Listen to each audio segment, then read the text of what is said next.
Buenas y bienvenidos a This Side Out, este nuevo podcast donde hablamos de videojuegos, pero del chill. Para presentarlo, una servidora. Mi nombre es Cristal, pero no voy a hacer esto sola. Conmigo tengo a Chato Maltés. ¿Qué tal? ¿Cómo estamos, Chato? Hola, muy buenas tardes a todos. Muy buenas tardes, noches, soy Chato, vuestro shitposter de confianza. En este podcast hablaremos de, lo dicho, videojuegos, de actualidad, un poquito de actualidad, un poquito de reseñas, un poquito de opinión, pero siempre desde las coñas, desde el buen rollo, desde el desfase más absoluto, ya como lo queráis. Y ya que estáis aquí, pues os hago un poco la promoción de que vamos a estar en YouTube, vamos a estar en Spotify y ahora mismo se está emitiendo todo desde Twitch, canal de twitch.tv/crystalleaf, que bueno, lo veréis escrito por ahí y si no, os lo pongo yo en Spotify o donde sea. Con esto empezamos, damos paso a las noticias. Un saludo y bienvenidos.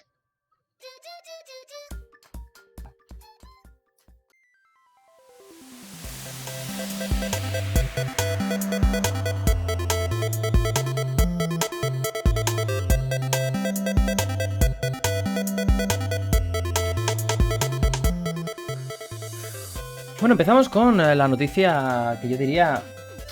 es que es difícil en verdad decir que es la noticia de la semana, pero es una de las noticias de la semana desde luego.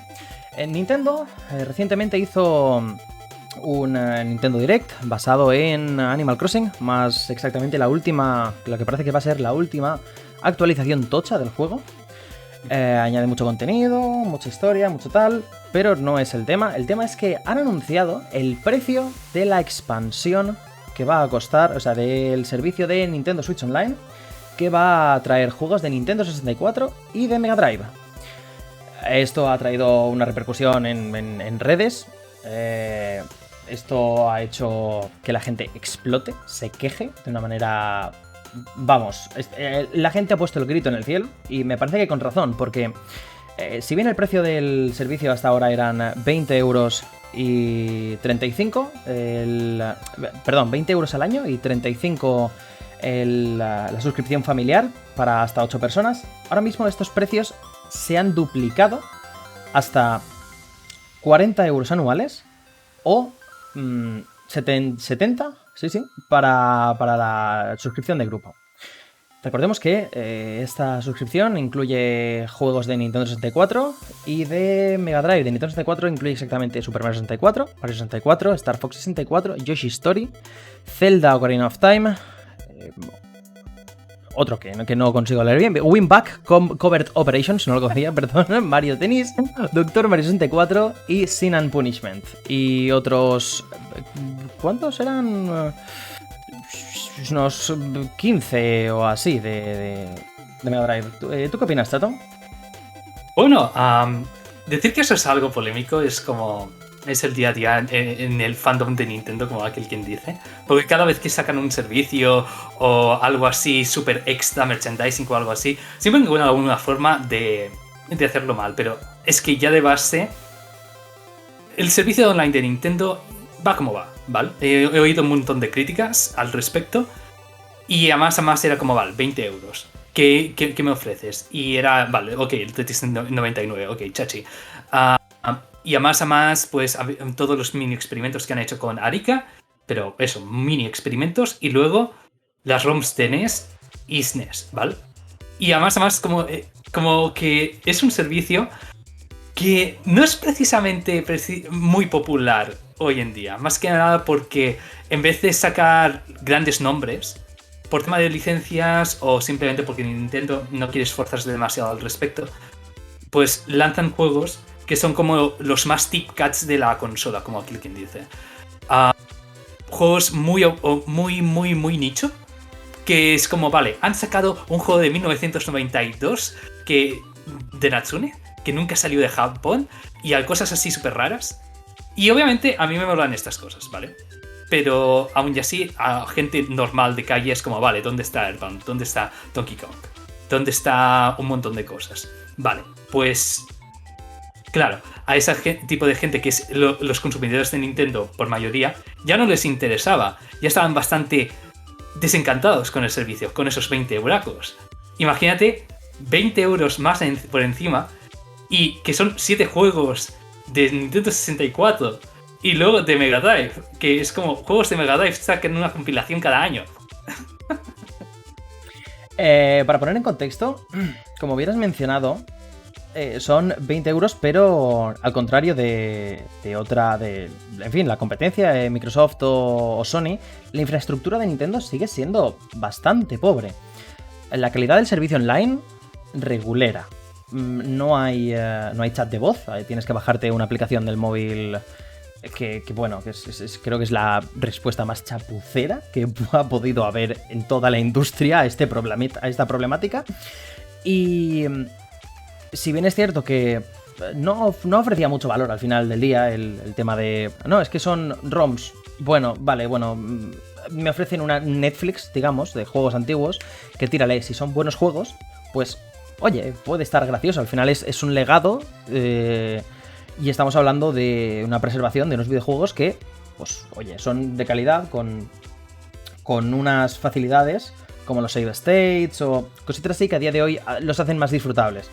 Podría darse el caso. Sin embargo, ¿qué sucede ahora con esta subida de precio, con esta doblada de precio? Se acercan peligrosamente a rangos de precios de servicios como PS Network o el propio Game Pass, el cual, creo que Game Pass no, pero Xbox Live Arcade sí, y viene a estar, en fin, 3/4 de lo mismo que PS Network. Te ofrece unos juegos gratis al mes, que son más modernos, al final el valor percibido es mayor que unas ROMs, simplemente que quien se las ha querido jugar ya se las ha jugado. Y en general, la infraestructura funciona bien, es rápida, velocidad de descarga fuerte. Vamos, que puestos a cobrar por un servicio online, Nintendo igual es la única, o la última, que podía permitirse hacer este movimiento. Ya recordemos que en la era de Wii U se congratulaban, ¿no?, de ser la única que no cobraba por el servicio online y al final acabaron cayendo. Pero mira, así estamos y a día de hoy yo entiendo muy bien que la gente se queje, porque Nintendo, y en esto estarás de acuerdo conmigo, Chato, cada vez que ve el éxito se sube a la parra. Sí, esta es una conversación que hemos tenido ya varias veces. Que cada vez que le va mal a Nintendo o tiene una competencia seria, por ejemplo, el tema de cuando entró la Genesis a la Mega Drive al mercado, ¿vale? Que es como, vale, se tuvieron que poner las pilas. Hostia, vale, nos están quitando pues parte del mercado, vale, tenemos que sacar cosas. GameCube, después de la época de Nintendo 64, estaba en la Xbox y la PlayStation 2 que lo estaba petando a saco, ¿vale? Y en GameCube y en Game Boy Advance estaban sacando cosas muy experimentales y eso a más motivó la creación de Wii y de Nintendo DS, nuevas formas de jugar, de entender el ocio. Y así, ¿vale? Pero, por ejemplo, ahora le está yendo bien. Después, no. Empezamos antes por un poco. En la época final de Wii, del plan, han vendido todo lo que han podido vender. Nintendo DS y la Wii es como han vendido tanto, es como tienen tanto dinero que no saben ni por dónde ponérselo. Así que es como, vale, pues, ¿qué hacemos? Pues, Wii U, eso será una buena idea, ¿vale? Y de repente, ¡pam! ¡Hostia! ¿Vale? Y es como, vale, es como el bochorno del mercado. Y luego se recuperan. Me vas a permitir, perdón, me vas a permitir un apunte. Acuérdate del lanzamiento de 3DS. ¿Qué pasó? También. Que Nintendo, recordemos que Nintendo 3DS, después del pepinazo que fue la DS, lo que has dicho, se hartaron a vender todo lo que quisieron y más, se vinieron arriba y subieron 100 euros el precio de la consola, de lo que costó la DS de salida, costó 150, perdón, en su momento, salió 3DS por 250 euros. ¿Qué pasa? No vendieron nada. La gente se negaba a comprar ese producto a tal precio. O sea, normal. Vale, yo me lo compré, pero yo no entro en la cuestión. ¿Qué pasó? Que a los 6 meses se vieron obligados a pegar tal recorte de precio que al mismo tiempo se vieron obligados también a compensar a la gente que había picado por ese precio. ¿Sabes? Sí. ¿Y qué dieron? Es que lo más divertido es que ahora lo piensas y dices, ¿qué dieron? Exacto, ROMs.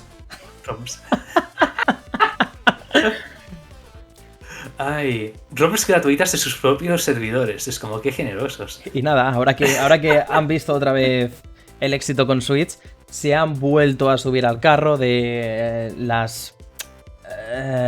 ¿cómo decirlo? De esas decisiones empresariales no muy pro consumidor. Y bueno, hasta que se den, yo creo que hasta que se den la próxima hostia.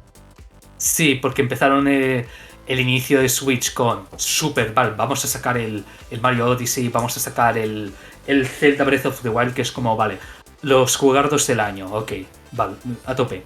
Y más cosas, y es como, vale, la Switch es un buen producto, etc. Luego pasó todo el tema del Joy-Con Drift, pero bueno, eso ya es una historia para otro día. Pero claro, es que luego, después de el splash inicial del plan, toma, Nintendo Switch, Nintendo ha vuelto, ¿vale? Ya hemos pasado la época oscura de Wii U, venga, a tope. Luego, silencio.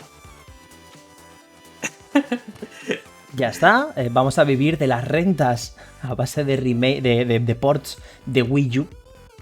Sí. Que los juegos originales empezaron ya a comenzar a brillar por su ausencia, hasta el punto de tener un par de años que dices, no hay ningún lanzamiento potente que me venda la consola. La empiezo a usar de posar papeles ya, ¿sabes? Sí, esto se está convirtiendo en básicamente una cronología con nuestro desencanto con Nintendo. La verdad es que sí. Lo cual resume como el 80% de nuestras conversaciones. Y bueno, y al final del día, que por cierto, eso, Nintendo empezó con el online de Switch sin cobrarlo. Luego pasó a cobrarlo. La gente pues pasó un poquito por el aro porque, yo qué sé, igual veían ese cierto... Dos componentes. Uno, veían igual ese cierto... oye, pues Netflix, ¿no? De juegos clásicos que decíamos, que podía valer los 20 euros al año, que recordamos 20 euros al año, no es tampoco tanto. No se sube a la parra. Y llegaba Smash Ultimate. Smash Ultimate iba a necesitar la suscripción online para poder jugar online. Por lo tanto, pasabas por el aro o pasabas por el aro. Pero ahora ya no hay ningún juego. El Smash Ultimate está llegando a su fin en cuanto a la vida del juego. Han pasado varios años desde que salió. Han anunciado que recientemente va a esto. Pero... Sí, y está perdiendo fuerza este componente online. Que bueno, que habrá gente que lo siga pagando, pero desde luego... Una cosa que se nos ha olvidado decir es que no solo incluye las ROMs de 64 y Mega Drive, sino que también te incluye el DLC, ¿sabes? La licencia para usar el DLC de Animal Crossing. No sé honestamente en qué cabeza les entraría el pensar que eso iba a ser suficiente para que la gente pagara el doble. También hay como otra problemática y es más o menos lo que he dicho antes. O sea, el tema de las ROMs de Mega Drive, vale, las puedes comprar por separado. ¿Vale? De plan, puedes ir a Steam o puedes coger una de las 20.000 compilaciones que hay al año. Incluso cogerte la Mega Drive Mini si la puedes encontrar. ¿Vale? El DLC de Animal Crossing, que es lo que estabas comentando, creo que también se puede comprar individualmente. ¿Vale? Y ahora es como, vale, ¿qué te queda después de esto? Que no sea comercializado, que te dé el nuevo pase, ¿vale? O la expansión del pase, ¿vale? Los juegos de Nintendo 64, ¿vale? Y es como, vale, sí, la Nintendo 64 es una consola muy querida por su fanbase y, en fin, la gente tiene muy cariño a esos juegos, pero tampoco es una consola con muchos juegos. Y si ya tenían problemas de licencias para juegos de SNES y de NES, imagínate con de 64 que son más recientes. Y algunos, por ejemplo, como el GoldenEye de Activision, tienen licencias de película por en medio. O sea, la distribución otra vez será más complicada, así que es como, ¿qué futuro hay ahí? ¿Le dará el mismo tratamiento que de SNES? Porque, te digo una cosa, SNES tiene mucho catálogo, tiene mucho más que la Nintendo 64. Pero el Nintendo 64 es como, vale, tiene todos los problemas de, vale, necesitamos más licencias, pero a la misma vez no tiene mucho por donde rascar, porque... En nada se quedarán como, vale, pues no sabemos qué sacar, pues este mes sacaremos el Chameleon Kit o una de estas plataformas de Nintendo 64 que no conoce ni al tato. Y es como, vale, la gente se sentirá como, vale, estoy pagando 20 € por una ROM al mes. y una ROM que tal vez no me interesa. So, Bueno, pues creo que con esto ya queda un poco bastante claro cómo... Ya veremos cómo avanza la historia, si Nintendo es capaz de tragarse el orgullo y recular esta vez. Recientemente pasó lo mismo con Microsoft y su subida de precio al Xbox Live, que al final lo que buscaban con eso era empujarte a que saliera más a cuento el pillarte el plan Ultimate, que incluía el Game Pass y demás. Pero al final incluye las mismas cosas, pero costando más, y subiendo el precio pues te obligan a, ¿no? Te fuerzan a decir, bueno, pues ya que estoy, pago €1 más al mes y tal. La gente se quejó en masa. Microsoft se echó hacia detrás. ¿Tú crees que seremos capaces de ver a Nintendo reculando con esta decisión? No, creo que lo que harán será como harán lo de siempre y dirán, pues os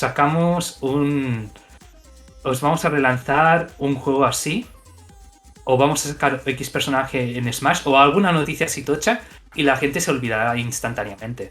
Es más o menos lo que pasó, por ejemplo, con el tema de Another Metroid 2 Remake, que tenían una crisis de PR del 15 y sacaron Sephiroth para Smash, y la gente es como se olvidó. Que la cantidad a la que consumimos las noticias de videojuegos hoy en día es como, vale, sí, es la debacle de Nintendo esta semana, pero para la siguiente sus fans ya se habrán olvidado y pasarán página. Es por desgracia lo que pasa. Pues nada, con esto me parece que ya podemos dar por finalizado el bloque de esta noticia. Sin embargo, este mes, por decir algo bueno, parece ser que salen juegos curiosos, ¿no, Chato?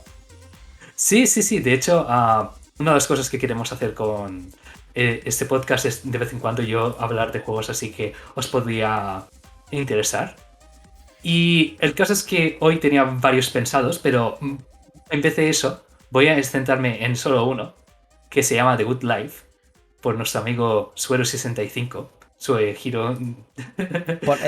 Pon en contexto, Chato, ¿quién es Sueri? ¿Por qué? Porque se habla mucho de Sueri a raíz de este nuevo lanzamiento. Nuevo juego de Sueri, ¿Quién es Sueri?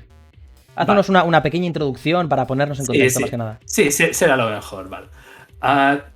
Chiques, Sueri sacó en 2010 un juego que se llama Deadly Premonition, ¿vale? Y ese es un juego que está rotísimo por todas partes, pero igual que, por ejemplo, para hacer una comparación así fácil, ¿vale? Muchos juegos de Suda 51, que es como, vale, tal vez no son los juegos con más producción del mundo, pero tiene una visión de estilo, de visión de autor súper chula. Vale, pues esto es el equivalente, pero con Twin Peaks, ¿vale? Square cogió un día y se levantó y dijo, vale, voy a hacer Twin Peaks el videojuego, pero sin la licencia de Twin Peaks, y crear mi propia mitología, mis propios personajes, y voy a hacerlo. Y lo hicieron con el presupuesto de las monedas de la máquina de café, pero, o sea, es cutre por un lado y a la misma vez es la repera. Es un juego que me encanta, me emociona, y a mucha gente le resonó muchísimo en su día, ¿vale? Es normalmente mencionado como uno de las joyas cultas de la época de 360, PS3, ¿vale? Y desde entonces, Sueri ha ido dando cabezazos en varios lados. Intentó sacar un juego que se llama Dark Dreams Don't Die, el cual pues quedó cancelado a medias, siendo un juego episódico, lo cual dejó la tama a medias. Recientemente sacó Deadly Premonition 2 en Switch, lo cual me deja en un lugar bastante incómodo, porque obviamente pues no tengo Switch. Entonces entendemos que es un autor japonés muy, muy suyo, ¿no? Lo que se suele llamar juegos de autor. Este señor suele hacer ese tipo de juegos. Sí. Básicamente. Igual cubre un nicho muy específico, con un estilo muy específico, muy atado a este autor específico.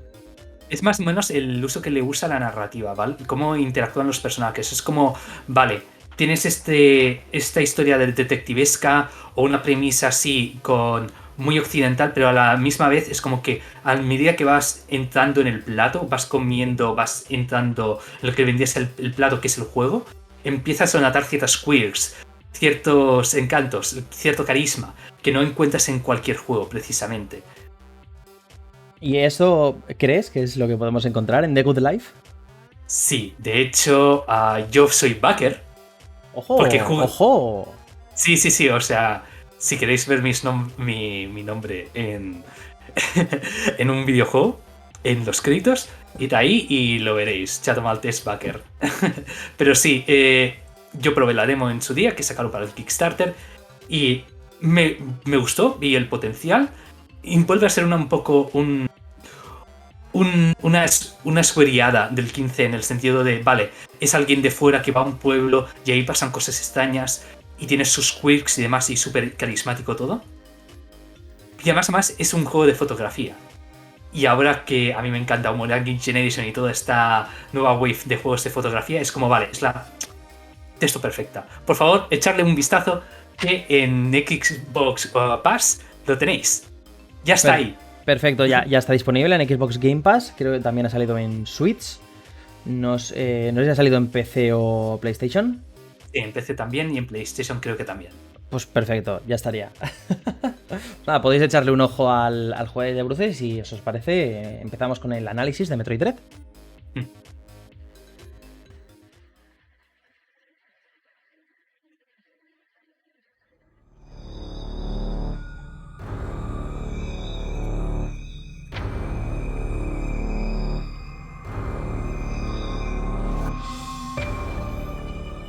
En los albores de la industria del videojuego, hubo uno que daría nacimiento a un género que daba la vuelta a todo lo establecido como norma en aquel momento. Años más tarde, una secuela perfeccionaría todas las mecánicas y puntos flacos que el primero pudiera tener por limitaciones técnicas del momento, y asentando dicho género, al que la comunidad acabaría otorgándole su propio nombre como reconocimiento. Metroid ha sido siempre una saga que ha buscado acercarse a la excelencia en todos los ámbitos posibles, otorgando al jugador una libertad y sensación de aventura que ningún otro título podía igualar en su tiempo. Aunque bien es cierto que hablamos del año 1994 y que desde hace unos pocos años el género de los Metroidvania ha vivido tal explosión de popularidad que hace que destacar sea una tarea más ardua. Con títulos como Hollow Knight, la saga Ori o Bloodstained sacando a relucir su pedigree, ¿será capaz de mantener su estatus el primer título de la línea de la historia principal en 20 años?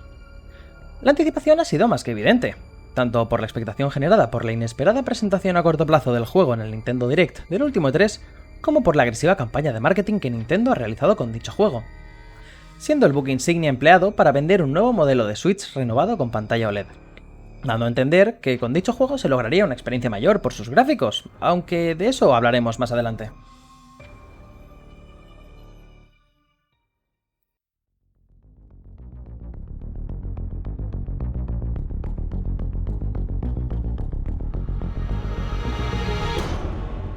La historia nos coloca tras los sucesos de Metroid Fusion, con nuestra protagonista Samus Aran siguiendo la pista de una extraña señal enviada desde un recóndito planeta que... bueno, a poco que hayáis jugado algún juego de la saga ya os irá sonando el argumento. Normalmente la cosa quedaría aquí como una mera excusa para retomar una aventura, pero en esta ocasión nos encontramos con el Metroid con más peso argumental de la saga con diferencia, así que trataremos de no hacer spoilers. Por desgracia, nada más comenzar la partida veremos lo que será la tónica general de las sensaciones que nos transmite el juego. Una ocasión desaprovechada para introducir todo el contexto que arrastramos de episodios anteriores de manera orgánica, valiéndose de un muro de texto bastante tocho en su lugar. Vale la pena mencionar que este supone el cierre al arco principal de la saga que empezó en NES allá por el 86, así que poca broma con el asunto. A nivel personal y siendo fan desde hace varias décadas, no ha habido juego que haya esperado con más expectación por este motivo. Y al menos me deja tranquila que narrativamente esté bien resuelto, aunque como todo en general aquí, podría haberse desarrollado mucho mejor. Nada más tomar los mandos de la cazarrecompensas comprobamos que se siente mucho más ágil y rápida que en el anterior juego por Mercury Steam, ya sea por las capacidades técnicas de la consola o por un área de visión incrementada. Y menos mal, porque el ritmo era demasiado soporífero en Samus Returns. El ritmo de juego se aprovecha de dicha rapidez, acercándose a la velocidad frenética y divertidísima del último Metroidvania desarrollado por Nintendo, hace ya más de 15 años. Sin embargo, poco durará la fiesta, ya que nos vamos a encontrar con uno de los principales enemigos que nos irá apareciendo repetidas veces durante todo nuestro viaje, los robots EMI. Siendo rapidísimos, completamente inmunes a nuestras armas y mortales al primer toque, vamos a estar huyendo de ellos sigilosamente de manera constante a cada nueva zona que pisemos.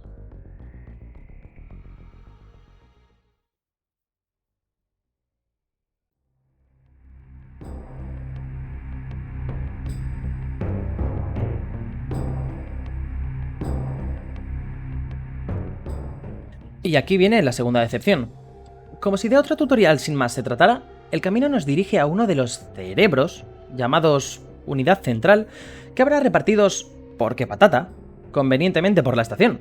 Así pues, tendremos que derrotarlos, porque patata, para obtener al tocarlos una energía desconocida, porque patata, con la que conseguiremos un rayo muy poderoso que ahora sí podrá derrotar a los Emi, porque patata.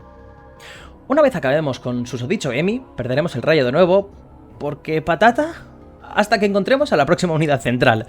Se ve que en Mercury Steam no se les ocurría otro gimmick, aunque no sé qué digo, si el juego está lleno de ellos.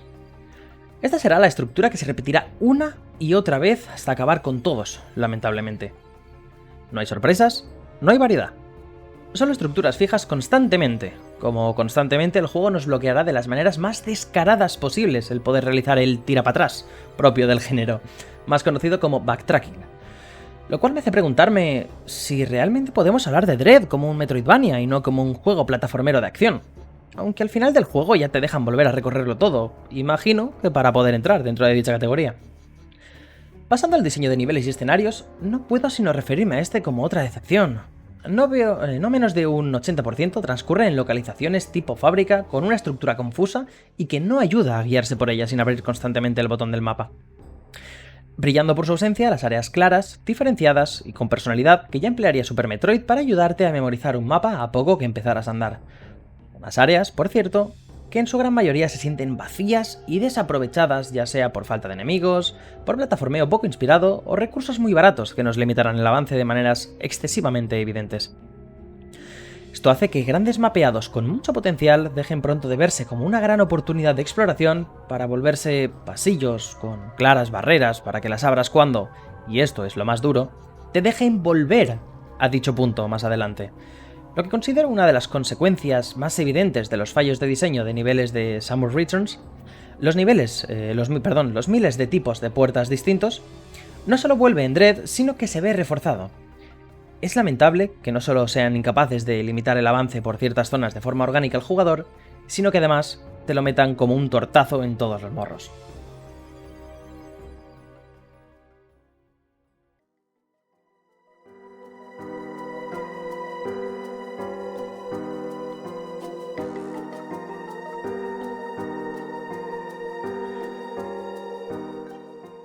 El juego tiene, además, mil y una maneras de alargar su duración e inflar innecesariamente sus números.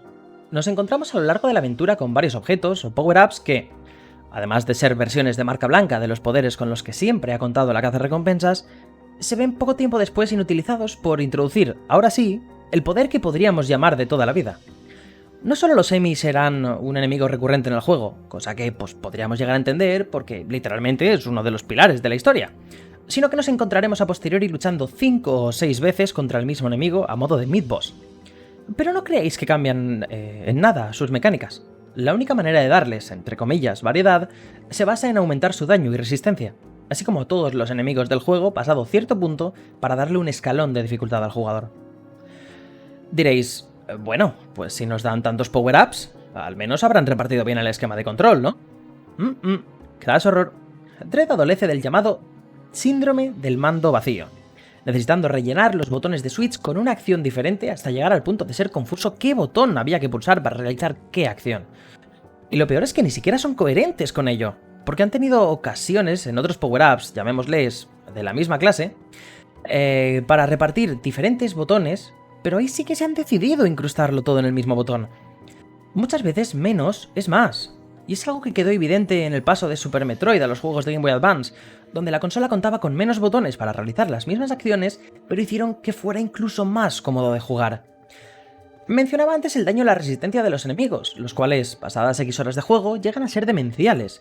Demenciales no solo porque son el único modo que el juego tiene de crear un reto, sino porque es fácilmente el Metroid con un daño de enemigos más exagerado que se ha visto nunca.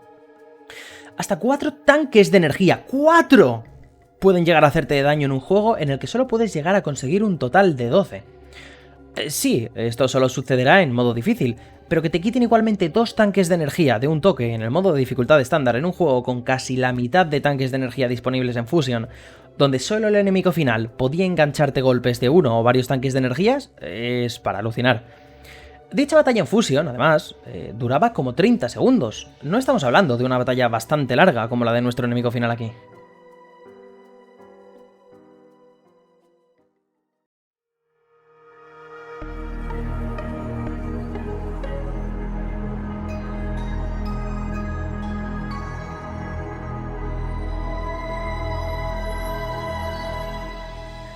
Para acabar, podemos hablar de que visualmente quizá no pueda no parecer nada del otro mundo a primera vista.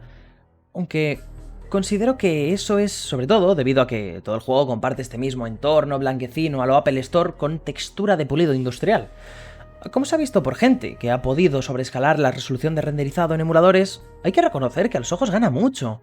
Es una lástima que haya tenido que verse limitado por una resolución de 720 y 900p en portátil y dock, respectivamente. En ambos casos el juego apunta a una tasa de imágenes de 60 frames por segundo, aunque tampoco se salva de algún rascón que otro. Lo que sí que ya no tiene defensa por ningún lado es la música, o música, con muchísimas comillas, porque solo hay 4 temas con melodía en toda la banda sonora. Tema principal, un par de tributos a temas clásicos de la saga que sonarán un par de veces en todo el juego, y la canción de los créditos. El resto es toda música de ambiente, sin ningún tipo de alma, cosa que en una saga conocida por sus bandas sonoras increíbles, capaces de ponerte en situación y transmitirte emociones por ellas mismas, es más un insulto a su legado que otra cosa. Para mí, la mayor decepción de todo el juego. Aunque tampoco es una sorpresa, la verdad, sabiendo que buena parte de las composiciones originales del anterior juego del estudio para la saga venían por estos derroteros. En conclusión, si este va a ser vuestro primer Metroid, adelante. Puede que disfrutéis muchísimo el juego, y aunque ya os aviso que es difícil, aunque de manera muy artificial, se puede completar en unas 8 horitas. Dadle un pruebe, disfrutadlo, y si os gusta, tenéis multitud de otros juegos de la saga. Lo bonito de esto es que de aquí solo podéis ir para arriba. Sin embargo, para mí, fan de la saga desde hace 2 décadas y esperando el cierre de esta historia desde entonces, no ha supuesto sino una decepción y me hace preguntarme e imaginarme cómo podría haber sido un pepinazo máximo de haber estado en las manos adecuadas.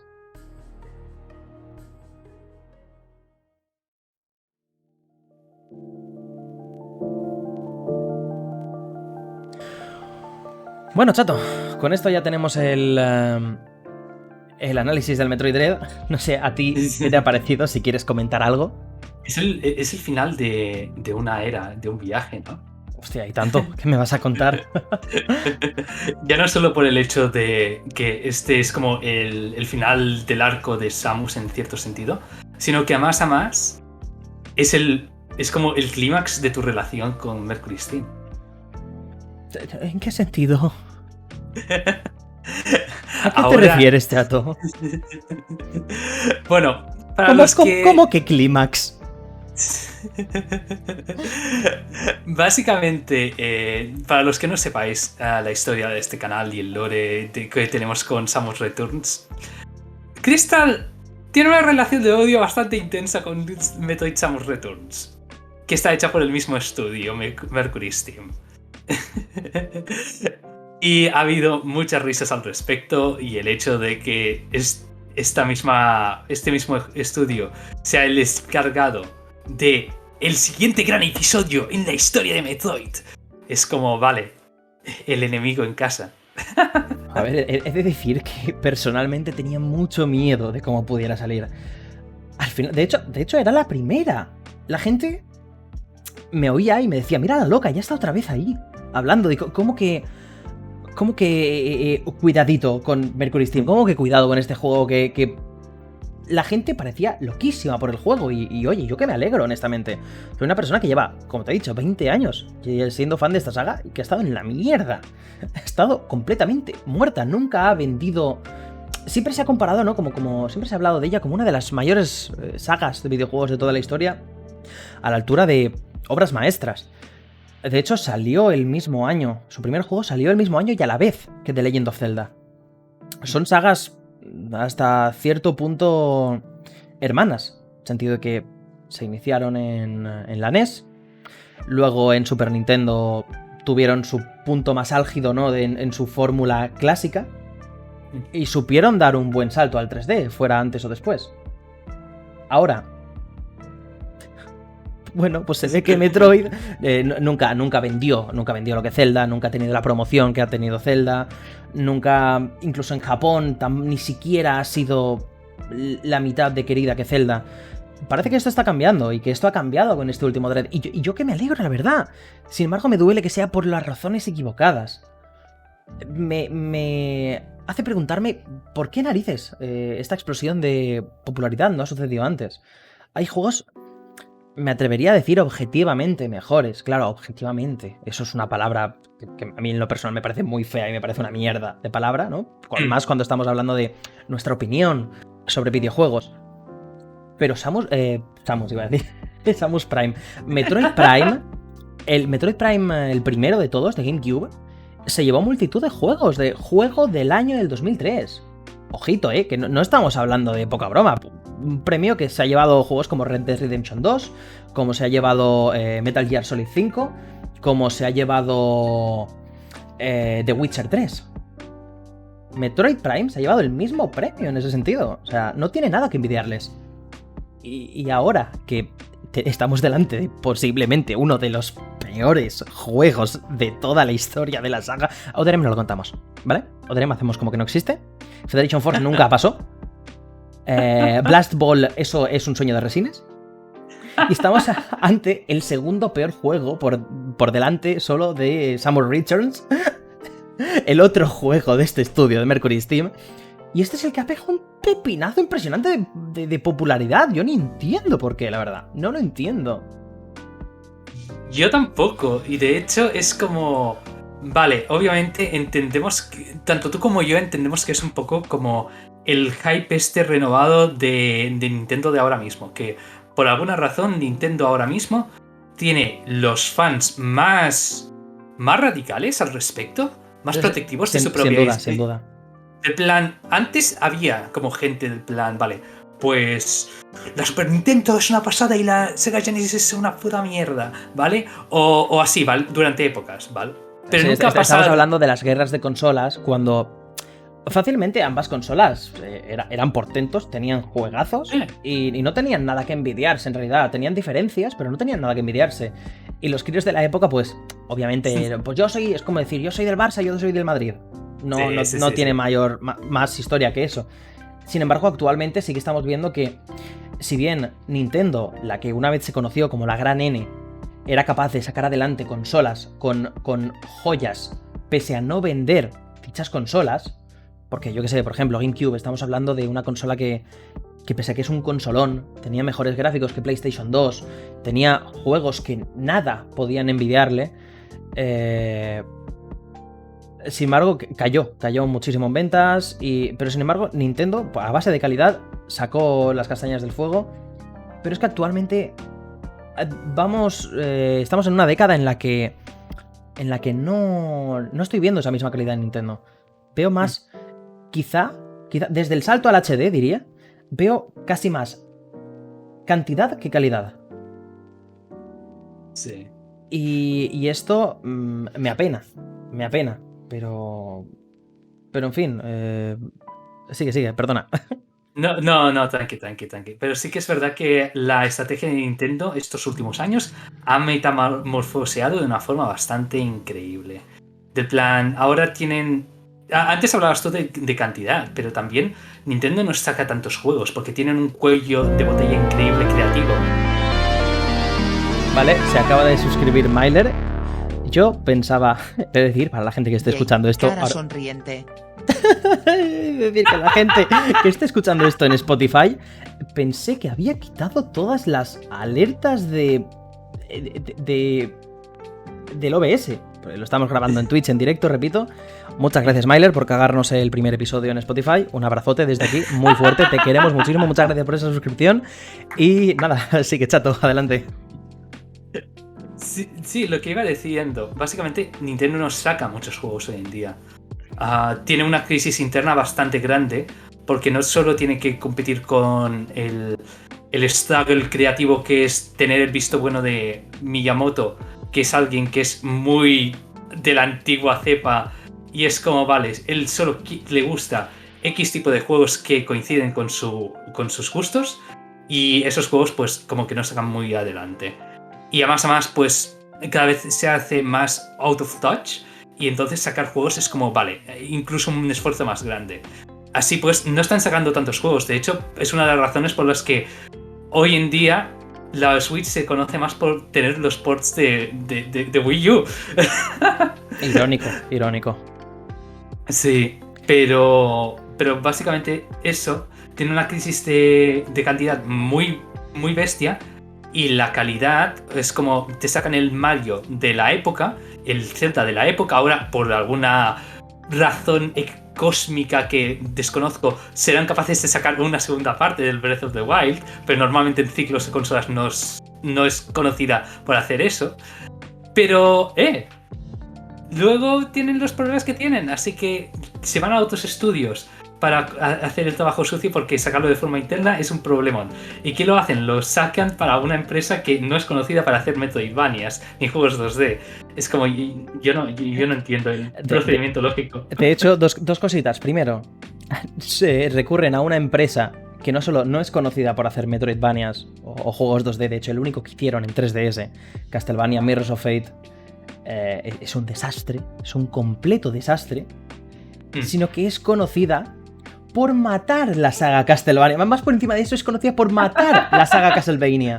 Exacto.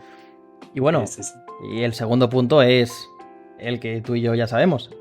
¿Qué ha sucedido precisamente en este desarrollo de Metroid Dread? Bueno, pues a ver, mientras estamos jugando Crystal y yo, bueno, mi Crystal lo estaba jugando, yo estaba mirando porque no voy a pagar por el juego. Pero... promoción, twitch.tv/Crystalif. Estamos en Twitch, jugamos todos los días. Ya no. Pero bueno, en fin, ya lo sabréis. Sí. Pero básicamente lo estábamos mirando y decíamos, sí que hay decisiones raras, ¿no? De producción, de plan, hay puesto mucho presupuesto en estas cosas en esto.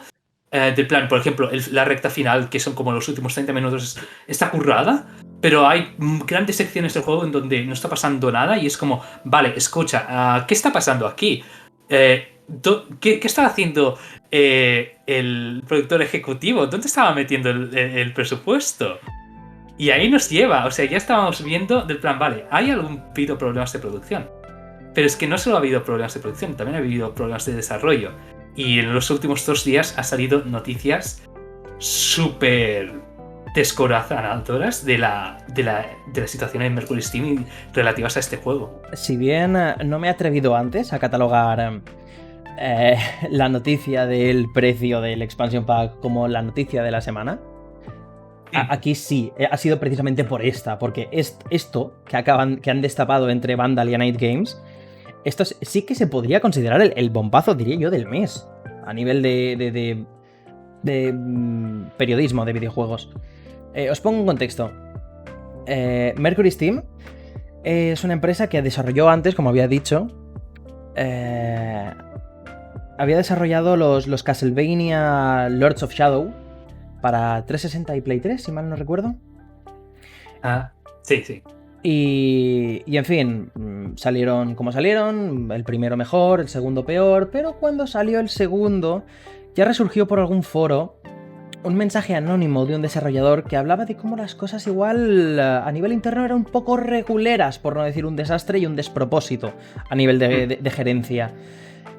Bien, a eso se quedó por ahí. O sea, como era un juego que tampoco tenía tanto bombo mediático, pues, oye, aquí en casa, ya que es un estudio español, afincado en Madrid, aquí en casa, en España, pues, oye, levantó algo de polvo, ¿no? Y como que quienes somos de aquí y seguimos un poquito estas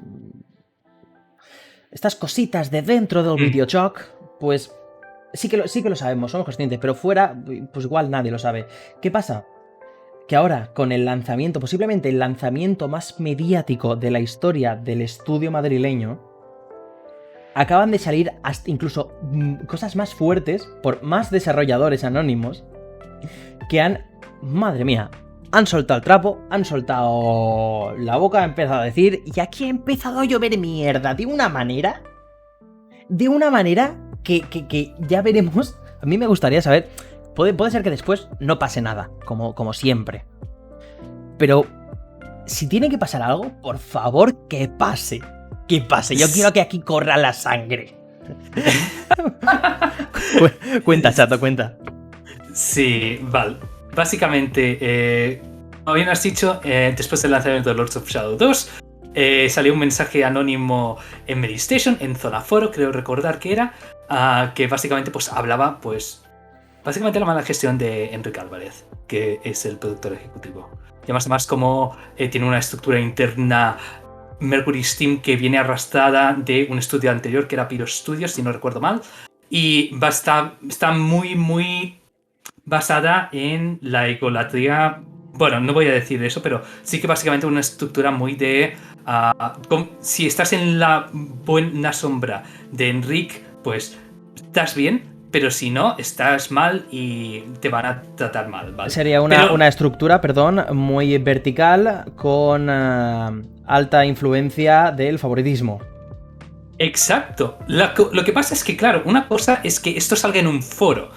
Luego, otra cosa es que aparezca en un artículo de Night Games escrito por Marta Trivi, que os pedimos por favor encarecidamente de que le echéis un vistazo porque, madre mía, o sea, este es como el Cyberpunk 2077 español, como quien dice. Y, madre mía, la cosa que pasa. Hemos hecho aquí un pequeño resumen de todo lo que cuentan. Nosotros os recomendamos que leáis el artículo, pero básicamente... Desde luego, sí, o sea, id a leer el artículo, como decía Chato, iba a darle la razón, porque es descorazonador. O sea, es terrible. Y como alguien que trabaja en el mundo del desarrollo de software, os digo que son prácticas que fácilmente se veían hace 20 años, con dinámicas de poder muy basadas en chuparle las botas al jefe, lamerle las botas al jefe. Chupar otra cosa, pero de eso esto es un canal cristiano.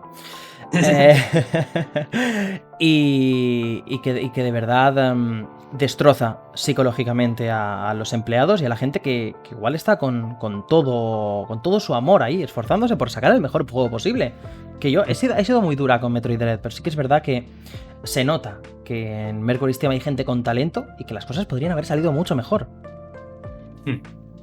De hecho, es lo que básicamente en el juego estamos diciendo.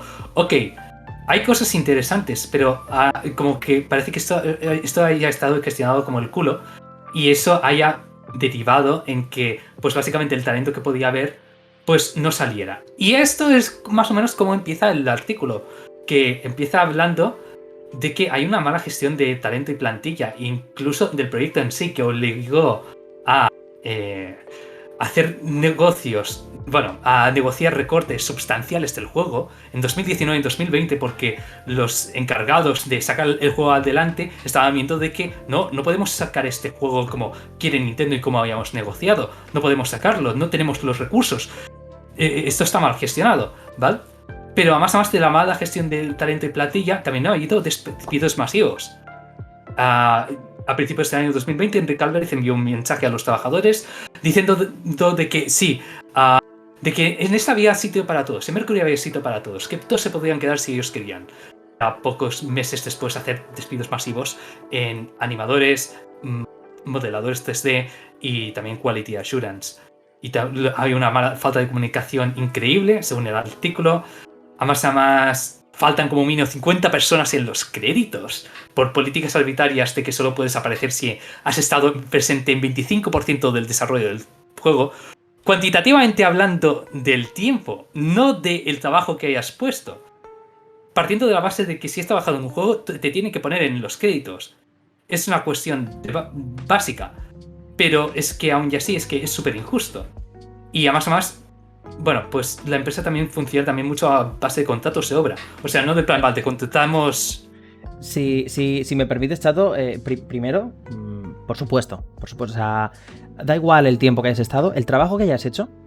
Si participas en el desarrollo de una aplicación, de un juego, de lo que sea, participas en un proyecto y tu trabajo está ahí, salen los créditos. No hay motivo por el que... No, es que no has estado el 25% del tiempo de lo que ha durado el desarrollo del... No. Como si haces simplemente la textura del suelo de una habitación de todo el juego. sales en los créditos, has participado a ese total. Otra cosa que creo que es lo que vas a decir, que te he cortado, lo siento, es cómo funciona a nivel de contratos esta empresa. De esto puedo hablar porque, como he dicho, pertenezco al mismo gremio prácticamente, excepto por pequeños detalles, pero muchas de estas empresas, y específicamente la que estamos hablando ahora, Mercury Steam, funcionan mediante contratos de obra y servicio, lo cual les permite que en teoría, algo que en teoría está enfocado a que tú puedas contar con una plantilla determinada para realizar un proyecto determinado cuando eres subcontratado, como pues vendría a ser este el caso, ¿no? Nintendo le hace una propuesta a Mercury con una duración de tiempo determinada, con un presupuesto determinado, con unas condiciones determinadas, y Mercury, a raíz de ahí, que es, repito, como funcionan muchos de estos estudios, pues planifica dicho proyecto, o debería planificarlo, y contratar a gente según vaya dicho proyecto. Necesitas a más gente, necesitas a menos, durante más tiempo, durante menos. Normalmente el contrato de obra y servicio se pacta con una duración determinada. En ningún caso va a poder ser mayor a los 3 años. Sin embargo, ¿para qué utilizaba esto Mercury Steam? Gente que igual les interesaba que se quedara, los volvían a contratar, pero si no, amenazaban con despedirles, además sin ningún tipo de consecuencia negativa, porque está dentro de las características del contrato de obra y servicio. En ese caso, en lo que afecta esto a los trabajadores es en una desconfianza absoluta, en un miedo a perder el trabajo, porque recordemos que esto no es cualquier trabajo, esto no es cualquier experiencia, estamos hablando, por desgracia, en mi opinión, de la mayor empresa de videojuegos, de desarrollo de videojuegos española en España. Y estamos hablando de un proyecto para Nintendo. Un proyecto muy grande, como se ha visto, con mucha repercusión. Poneos en situación de los trabajadores. Sois, yo que sé, un programador, un artista, lo que sea. Lleváis X años de experiencia, X proyectos, pero se os ofrece la oportunidad, y tenéis la oportunidad, de participar en Metroid Dread, en un juego tocho de una saga clásica de Nintendo. Eso, ya os digo yo, que viste un currículum más que cualquier otra cosa. Pocas cosas hay que puedan vestir un currículum más que haber trabajado en un proyecto serio y tocho para Nintendo. Y claro, esto la gerencia de Mercury Steam lo sabía, y ¿qué hacía? Aprovecharse bastante con amenazas, con cláusulas draconianas, en fin, entre otras cosas, llegó la pandemia, y Mercury, bueno, teniendo en cuenta, como ya os he dicho, que Mercury ya cuenta, y me extrañaría mucho que no fuera así, ya contaba con un presupuesto que no dependía del trabajo que le saliera, porque ya estaba pagado este proyecto por Nintendo. Se acogió al ERTE. En mi opinión, aquello igual regulinchi, porque sabiendo que es programación, sabiendo que es artista, sabiendo que tal, no es una empresa a la que le afecte de ninguna manera un confinamiento, un teletrabajo. Yo misma he pasado en la pandemia de trabajar en una oficina a teletrabajar en casa. Y no había ninguna diferencia, ni en el trabajo, ni en el salario, ni en nada, porque el trabajo se podía realizar perfectamente así. ¿Qué pasa? En Mercury Steam no pensaban lo mismo. Se negaban a que se trabajara desde casa. Por lo tanto, han usado hasta la última estratagema que han podido para aflojarse a nivel de ahorrarse dinerito. Se negaban a pagar el 30% que les correspondía en dicho ERT, y se negaban a aplicar un teletrabajo en plena pandemia, recordemos, cuando todavía no había ningún tipo de vacuna ni nada contra el COVID, que simplemente era autoaislarse, ya lo sabemos, la cuarentena.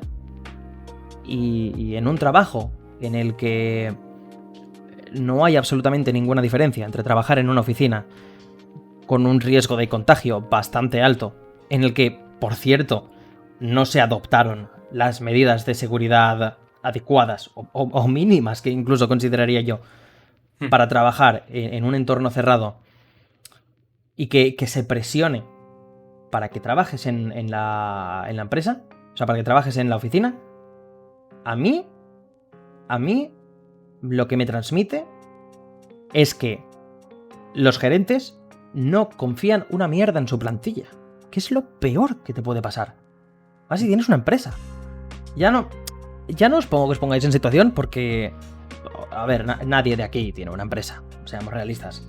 Sin embargo, ¿cuál es el punto de tener una empresa y tener unos trabajadores si no confías en su trabajo?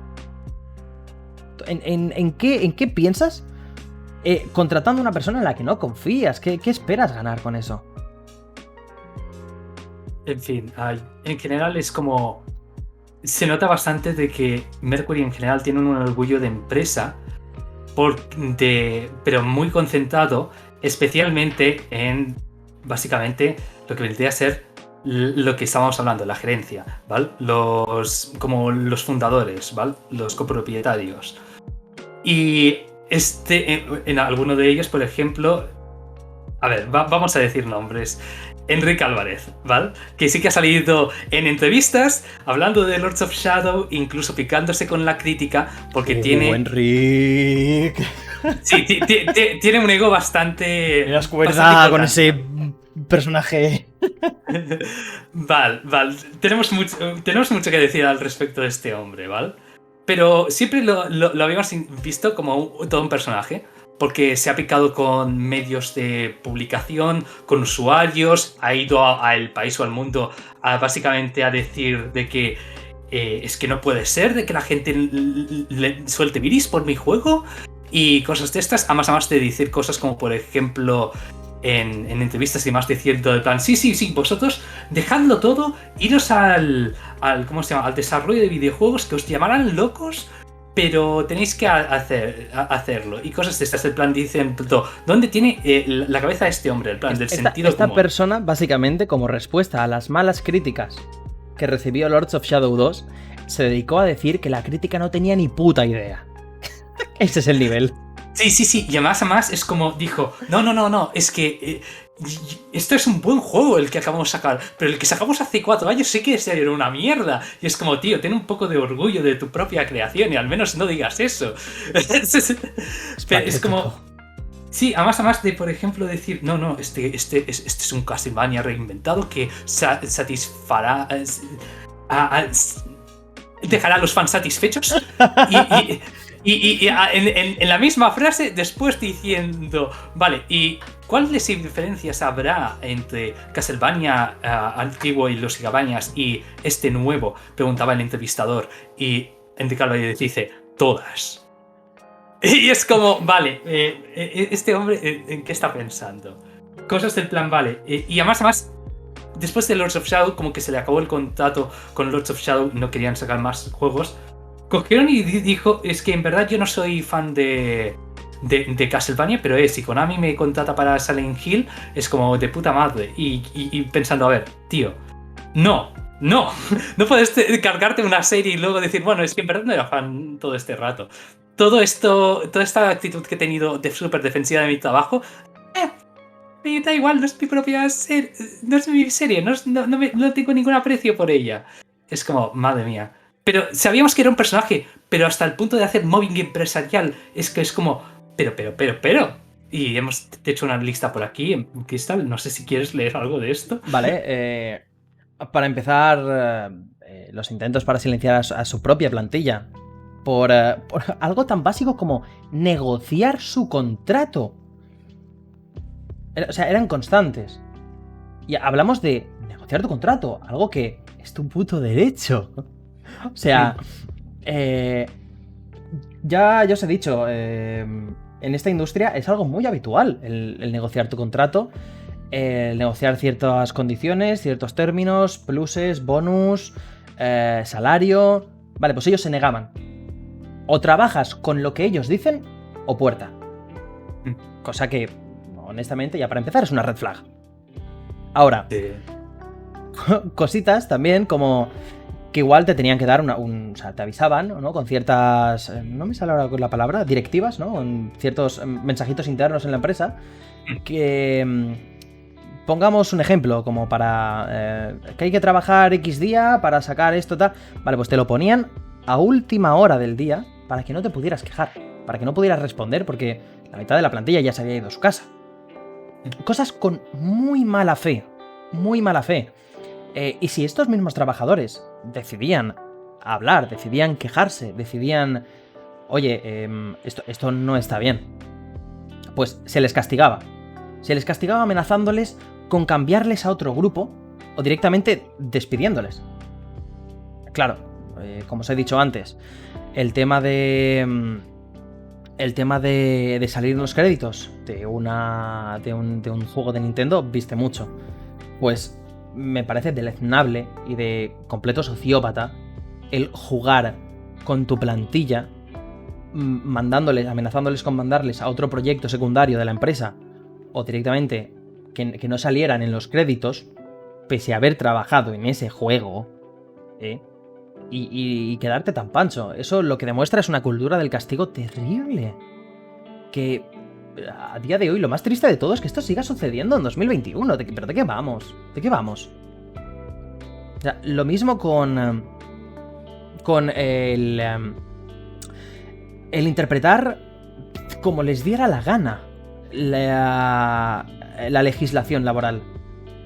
Cuando igual un empleado se les quejaba de lo que fuera, vale, pues estos siempre barrían para casa. No es que se quejaran por algo que no salía o que no fuera así en una legislación. No, es que lo interpretaban siempre para dejar mal al trabajador, para llevarse la propia razón. Cosa que, en fin, ¿qué os voy a contar? No entra en ninguna cabeza. Los sueldos más de lo mismo. Los sueldos eran terriblemente bajos. Trabajaban por limosna. Trabaja por limosna la gente, por lo que se ha visto. 25.000 euros al año para juniors y 28.000 para seniors. Eso es basura. Basura. Aquí en España o en cualquier otro país. Y ya ni siquiera estoy hablando específicamente de sueldos de estudios de videojuegos con un alcance medianamente grande que yo que sé, que pueden ganar más, y pues te puedes imaginar que el sueldo en ese estudio, al tener cierto caché, al tener ciertos proyectos grandes, al tener tal, pues puede ser mayor. No, es que hasta para desarrollo web es una basura de salario. No había por dónde cogerlo. Jugaban constantemente con la ilusión de trabajar en un proyecto que les apasionaba a los trabajadores para salirse con la suya en cualquier término, en pagar menos. Obviamente les prohibían hablar entre los propios trabajadores de salarios porque no les interesaba que se quejaran.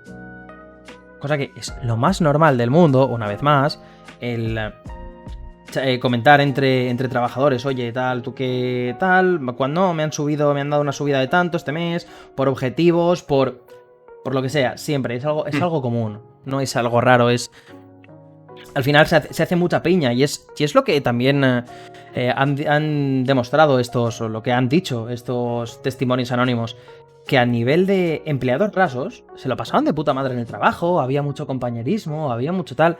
Sin embargo, era la gerencia la que impulsaba, la que presionaba para que hubiera una competitividad insana entre trabajadores.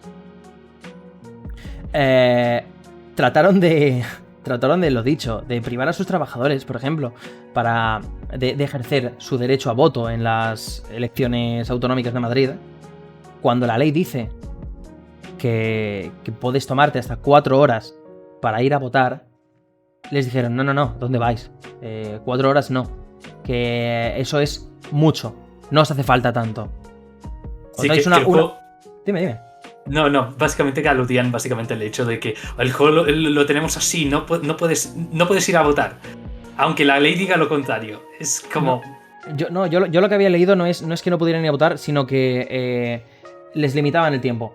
Decían, no, 4 horas no.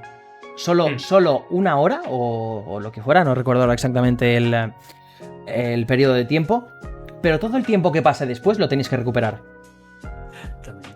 Eso es impepinable. Bueno, un poco ya más después, si hablamos, ya os lo podéis imaginar, hablando de tema de promoción, a nivel de... No existía ningún plan de carrera, ningún plan de promoción dentro de la empresa. Todo se basaba en que le cayeras bien a Enrique Álvarez y a José Luis Márquez, que son los dos cabezas del... Y no digo cabeza en el buen sentido sevillano, ¿eh? Digo, son las dos cabezas visibles del estudio. Si tú le caías bien al jefe, le chupabas la... Ya parlan pronto mal y clar, que decimos en Valencia, ascendías. Si no, a comer mierda. O sea, perdonadme ya la expresión tan basta, pero a comer mierda. Y por un lado me alegro. Me alegro que esto esté saliendo ahora, porque es lo que se merece un estudio de esta índole. Los trabajadores se merecen más, se merecen mucho más. Es un insulto a la propia integridad de un trabajador que se está dejando el alma. Incluso se ha hablado de que hacían crunch. Todas las decisiones artísticas tenían que pasar por el aro de los jefes de turno. No había ningún tipo de auto... No sé cómo describirlo. Que no te dejaban hacer tu trabajo, en resumidas cuentas. Lo que tú hacías le tenía que gustar a Enrique Álvarez. Y si a Enrique no le gustaba, tirabas el trabajo. Tú, que eres el profesional, el artista, le tiene que gustar a Enrique Álvarez. No es algo que haya una libertad y tú digas, como es mi responsabilidad... No es tu responsabilidad. Eso es lo que te pensaste cuando tenías en mente que entrabas a una empresa decente de videojuegos. Olvídate. Olvídate. Aquí eres un peón. Y haces lo que Enrique Álvarez, director general CEO de Mercury Steam, decida. Sigue tu chato, por favor. Sigue tú que me enciendo. Me caliento. Sí, básicamente es eso. Enrique Álvarez, al menos por las entrevistas que hemos visto y en general todo, sabemos que el hombre tiene un ego muy grande. Especialmente a raíz del comentario de Medistation que hubo hace unos años, sabemos que explotó sobre todo por el tema de Lords of Shadow. Por el tema de, vale, estamos trabajando con Konami, nos hemos hecho la foto con Kojima, etc. Vale. Y eso ha llevado a que Enrique Álvarez tiene pues un ego propio muy grande y que no quiere contradecir. Así pues, cuando en el artículo decían que tienen un sentido de la empresa muy grande, no están hablando solo de básicamente la empresa como una institución, están hablando como una extensión de los egos de la gerencia. Y básicamente una empresa no es la gerencia, una empresa es la gente que curra. Y esa gente que curra, luego, pues la despiden por el tema de o bien el tema de los contratos de obra, de plan, bueno, ya no os necesitamos, ¿para qué tener una carrera interna cuando os podemos sacar de encima? Jaja, adiós. O bien porque no le caes bien a la gerencia. Y luego, a más, hay el miedo de que la gente hable y se saque todo esto a relucir, que salga de la esfera de Mercury Steam y la gente sepa qué está pasando ahí. Más que nada porque, y sacó una cita del artículo, que los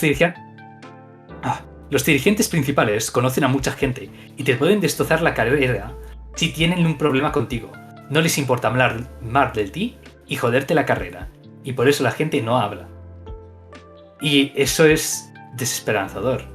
Imagínate entrar en un sitio así, con la esperanza de impulsar tu currículum, estar en los créditos de uno de los títulos más importantes a tipo de nombre de Nintendo en los últimos años, y encontrarte esto del plan, vale, no estás en los créditos, has tenido que aguantar a Enrique Álvarez y a compañía. Y te quedas con eso. Con simplemente un sueldo. Sí, un sueldo es lo mínimo, pero a más es como, vale, luego no puedo ponerlo en ciertos lugares porque a más mi contrato tiene un non-disclosure agreement que me impide decir que he trabajado en esto. Y me llevo toda la mierda encima y a más no puedo ni tan siquiera rajear de toda la situación. Exacto. No puedes. Perdón, no puedes hablar de ello porque te joden la carrera. Pero es que si deciden no ponerte en los créditos, no tienes manera de demostrar que has trabajado en ese juego, que es por lo que la gente traga y por lo que la gente ahora se está quejando de que no salen los créditos.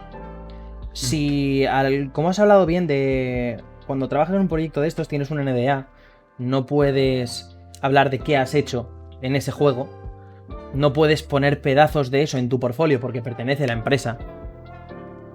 Entonces, si no sales en esos créditos del juego en cuestión, la persona a la que vayas a querer que te contrate el día de mañana no tiene por qué creerte. No hay ninguna prueba material de que tú hayas trabajado en eso. Y teniendo en cuenta que el desarrollo han dicho que se alargó durante 4 años. 4 años para Metroid Dread. 4. Que decidan echarte a los 9 meses. ¿Por qué patata? Porque igual te has quejado demasiado. O sea, igual te comes una mierda. De esos 9 meses tú no has sacado nada. Te has sacado un sueldo de mierda, te has sacado disgustos, te has sacado prácticas de trabajo vejatorias. Y ahí estamos. Y no puedes hacer otra cosa. Esto también no es la primera vez que sucede en proyectos subcontratados, entiéndase, subcontratados por Nintendo, ¿no? Outsourced, no desarrollados por Nintendo en sí en casa. En Retro Studios, también encargados de la subsaga Prime, creadores de Metroid Prime 1, 2 y 3, sucedió lo mismo. Al principio de su desarrollo, durante el desarrollo, de hecho, de su primer juego, los trabajadores estaban muertos por el crunch. Estaban hasta las narices de un trato, lo mismo, vejatorio, y que les obligaran a trabajar, leí por ahí, hasta 78 horas en una semana, ¿sabes? O sea, turnos de 48 horas, con 1 hora de descanso. Realmente se te ponen los pelos de gallina, y si has trabajado en esto ya te digo yo que se te enciende la sangre. ¿Qué hizo Nintendo? Claro, ese estudio había demostrado que había sacado un juego, de hecho el Prime 1, que hablábamos antes, que fue el juego del año, había demostrado que era muy capaz ese estudio. ¿Qué hizo Nintendo? Sacó la billetera y compró el estudio. Se hizo accionista mayoritario y cambió la gerencia. No veo a Nintendo haciendo lo mismo con Mercury Steam. No. Yo tampoco. Y más hay un problema de base. Y es como, si todo lo que dicen en el artículo y básicamente el mensaje que hubo años anteriores en Medistation es verdad, que me cuadra bastante, a Nintendo le sale más a cuenta crear una sucursal y esperar a que la gente de Mercury que echa a Enrique Álvarez, contratarla esta luego, ¿sabes? Además de que es eso. Mercury Steam. Habrá gente con talento, yo no lo dudo. Porque obviamente es sacar un juego en general. Yo no estoy hablando de Metroid ni nada de esto. Sacar un juego, secas, es un currazo del 15, ¿vale? Independientemente de la calidad, ¿vale? Así que para sacar algo así se tiene que tener algo de talento y fuerza y a más empeño y básicamente tener gente eficiente. Pero ¿qué pasa? Mercury no ha sacado un Metroid Prime.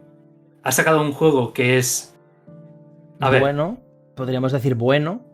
Está en una medianía, ¿vale? Crystal y yo hemos sido mucho más críticos a nivel in-depth, porque lo hemos comparado con de dónde viene la serie, ¿vale? De Super Metroid.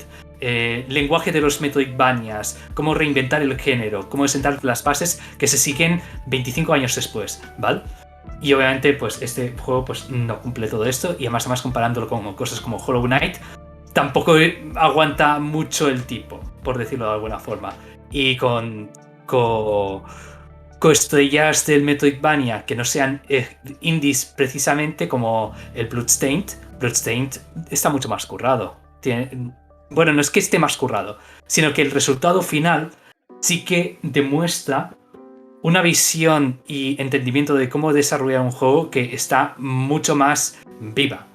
Y Metroid Dread, en cambio, es eso, es como, vale, sí, tiene momentos puntuales de decir, vale, aquí hay cosas chulas, pero luego hay problemas de producción que lo disuelven todo. Y básicamente Mercury Steam es tan sinónimo de Enrique Álvarez, que es como para tener a Enrique Álvarez simplemente no contratas a Enrique Álvarez, creas al equipo A de los videojuegos ya desde cero y ya está. Exactamente. O sea, si bien Retro Studios demostró que el equipo en general funcionaba muy bien, podrían reventarles a Crunch, pero el equipo funcionaba. Por lo tanto, al final del día era una garantía. Yo no sé hasta qué punto Mercury Steam, mucho habría que cambiar internamente en Mercury Steam para que se volviera una garantía. No dudo que la gente que haya allí dentro sea muy capaz. Y seguramente sea cuestión de cambiar la gerencia, cambiar los modos de trabajo, cambiar estructuras, cambiar historias, y todo puede llegar a funcionar de una manera maravillosa y sacarte completamente juegazos. Pero no de la manera en la que funcionan actualmente. Sí, básicamente contratar a Mercury y luego que haya un cambio como el de Metroid Prime Retro Studios, eso implicaría literalmente cambiar la empresa desde cero. O sea, literalmente sería Mercury Steam en nombre. Porque para que las cosas funcionaran, literalmente tienes que pasar por echar a Enrique Álvarez. Echar a Enrique Álvarez, José Luis Márquez, los de recursos humanos, los cabezas de no sé qué, los tal... Tía, igual hay un trabajo de remodelación del estudio bastante bonito, ¿eh? Sí. Y for the record, nosotros no queremos... ¿cómo se llama? Injuriar a nadie. Es simplemente esto. Lo estamos comentando en base a una información que ahora es pública en Anite y demás. No queremos problemas. Pero sí que es como viendo el panorama, viendo cómo se ha visto todo esto, pensamos más o menos así que Mercury Steam, si se basa en contratos de, vale, te contrato hoy y te contrato para 2 años, pero a los 7 te echo porque no me interesa tener ahí y no me interesa que desarrolles tus habilidades, entonces ¿qué te queda? Te queda una estructura interna que entra, sale, se va y nunca tiene stay power, así que... No te da tiempo a realizar a formar un equipo que pueda desarrollarse por completo, desarrollar todas sus habilidades, en el sentido de... Tú cuando trabajas en equipo, alcanzas tu máximo rendimiento cuando conoces la manera de trabajar de las otras personas, conoces sus fuertes, conoces sus tal... En un equipo... Y eso lo estoy viviendo en mi proyecto actual, en mi trabajo, en un equipo en el que no hay una continuidad del propio equipo, de los... Es decir, de los recursos humanos, sí, es una cosa así, de la gente en sí que se mueve. Al final todo se vuelve un desastre, porque igual entra uno que trabaja de un modo, lo echan, entra otro, trabaja de otro modo, tiene como que medio adaptarse a cómo trabajaba el otro, pero tampoco tal. Esto confunde directamente a todos los puestos que se comunican con él. Y la comunicación interna se vuelve un despropósito. Y así es como digo, que no se puede alcanzar un rendimiento de un equipo a todo lo que podría dar. Además que no estás desarrollando para lo que tendría que ser el estudio AAA de España. No estás desarrollando para eso, estás desarrollando para una empresa de que te considera uno más. No hay una cultura interna de decir, vale, lo estoy haciendo esto porque me han contratado en, yo qué sé, en HAL Laboratory y esto es la hostia y quiero aportar a la historia de esta empresa, etc. No vas a hacerlo. Vas a hacerlo a regañadientes y vas a hacer lo que te pidan y no te vas a cargar más. No vas a hacer gestos de creatividad extra, porque es como si lo estás pasando mal y en cualquier momento te echan. ¿A qué? En fin, si os parece, por ahora ya hemos echado bastante la chapa, ya nos hemos cagado bastante en Mercury Steam, con todo el respeto y todo el cariño a sus trabajadores. Sí. Pero ellos son lo primero. O sea, por mí la gerencia se puede ir a la mierda. Y todo el ánimo y todo el apoyo y todo el amor a esta gente que se deja la piel por realizar un videojuego que les apasiona y que en fin, poco se les puede achacar. Hacen todo lo que pueden y más. Y es otra gente la que acaba pisando su trabajo y quedándose por encima y llevándose el mérito. Si os parece, con esto vamos a pasar finalmente al tema de la semana.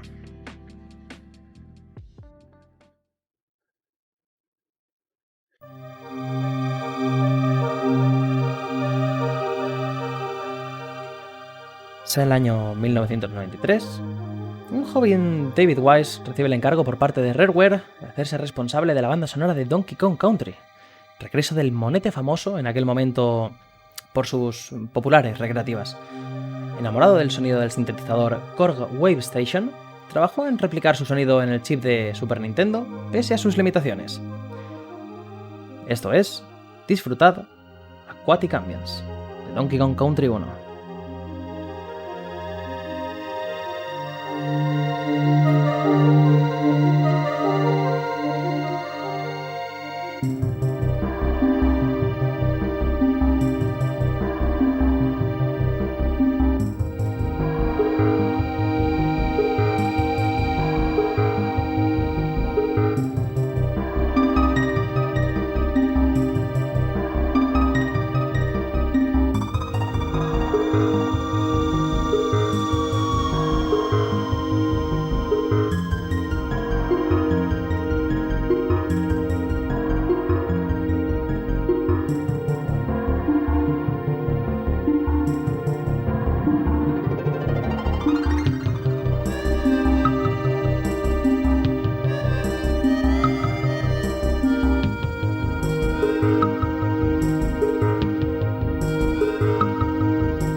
Bueno, y con esto damos por finalizado el podcast de hoy. Primer episodio de Inside Out. ¿Qué te parece, chato?